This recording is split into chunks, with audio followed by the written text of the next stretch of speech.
दोस्तों नमस्कार। पीडीएफए हरियाणा का जो एक्सपो था उससे हम वापस आ गए हैं।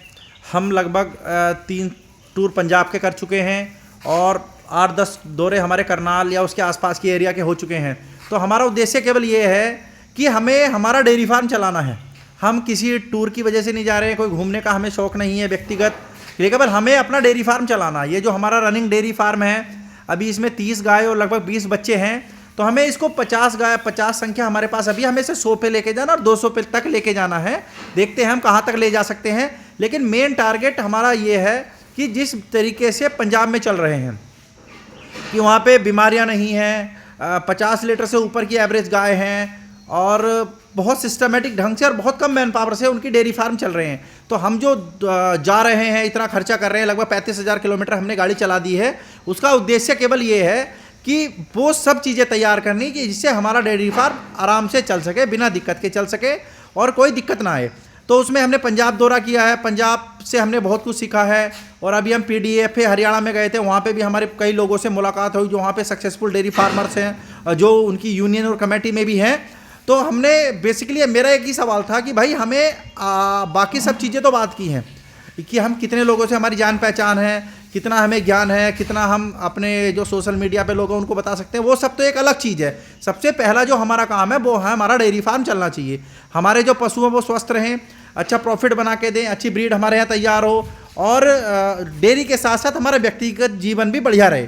क्योंकि अगर डेयरी बढ़िया चलेगी तो हमारा जीवन भी बढ़िया चलेगा, टेंशन भी नहीं रहेगी और मज़ा भी रहेगा।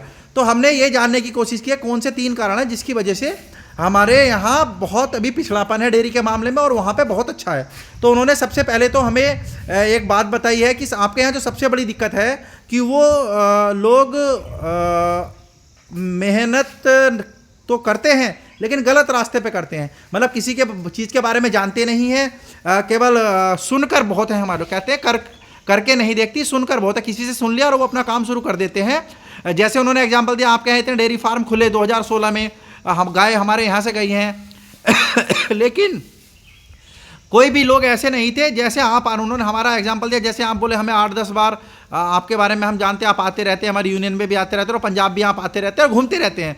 बोले जितना आप घूम रहे हैं उतने आपको जानकारी हो रही। जितने भी अदर्स लोग होते हैं वो घूमते नहीं हैं, वो सोचते हैं इसमें केवल पैसा वेस्ट हो रहा है। लेकिन उससे क्या होता है, आप सीखते बहुत है, अच्छे लोगों से मिलते हैं, तो आपके साथ खरीदारी में फर्जीवाड़ा नहीं हो सकता है। दूसरी बात यह है कि आप पीडीएफए हरियाणा के मेले में आए हैं तो आपने अच्छी ब्रीड की गाय देखी है कि नंबर 1 पे ये गाय आ रही, नंबर 2 पे आ रही, इसके क्या क्या करैक्टर हैं, कैसी है ये। आपने अगर उसका फोटो लेके भी देख ली तो आप रीढ़ की हड्डी सीधी देख सकते हैं, कान देख सकते हैं और लेग्स देख सकते हैं, अडर देख सकते हैं, माथा देख सकते हैं, मुंह कान, मतलब सब कुछ। आप जब आपको ये दिख जाएगा कि ये गाय नंबर 1 पीडीएफए में आई है, नंबर 2 आई है, नंबर 5 आई है, तो आपको अच्छी गाय की पहचान हो जाएगी। तो जो ज़्यादातर दिक्कतें आ रही वो ये आ रही कि फील्ड में अच्छे लोगों से मिल नहीं रहे हैं, और अगर किसी से मिलने जाते भी हैं तो वो दलालों के पास हम लोग पहुंच जा रहे हैं, जो नए लोग पहुंच रहे हैं।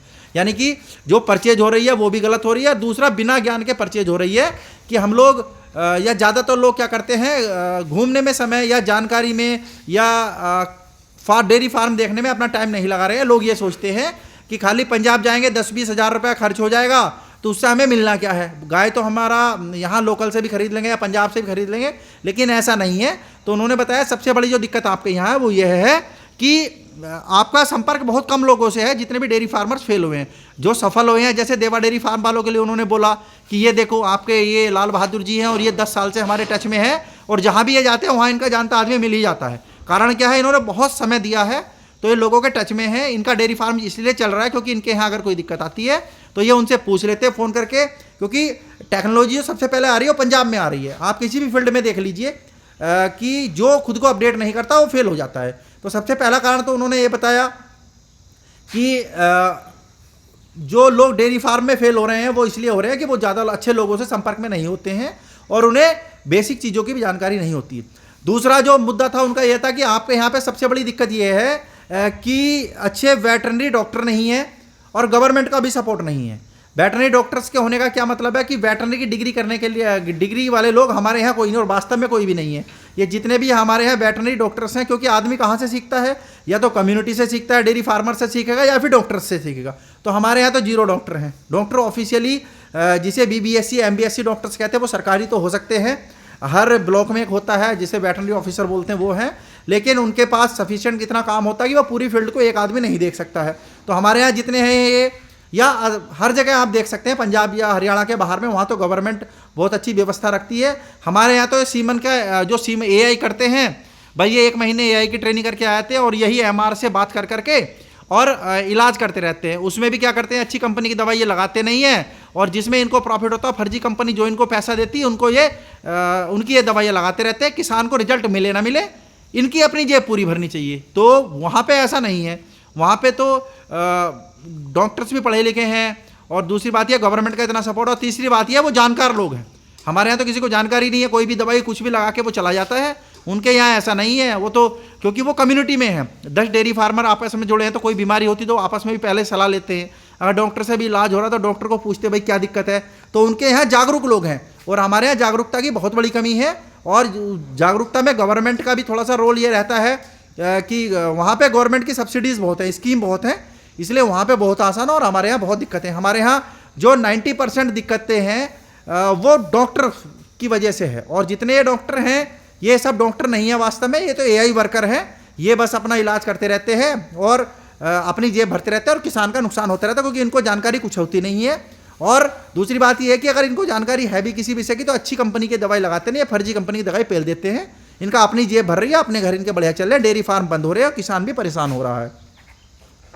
और तीसरी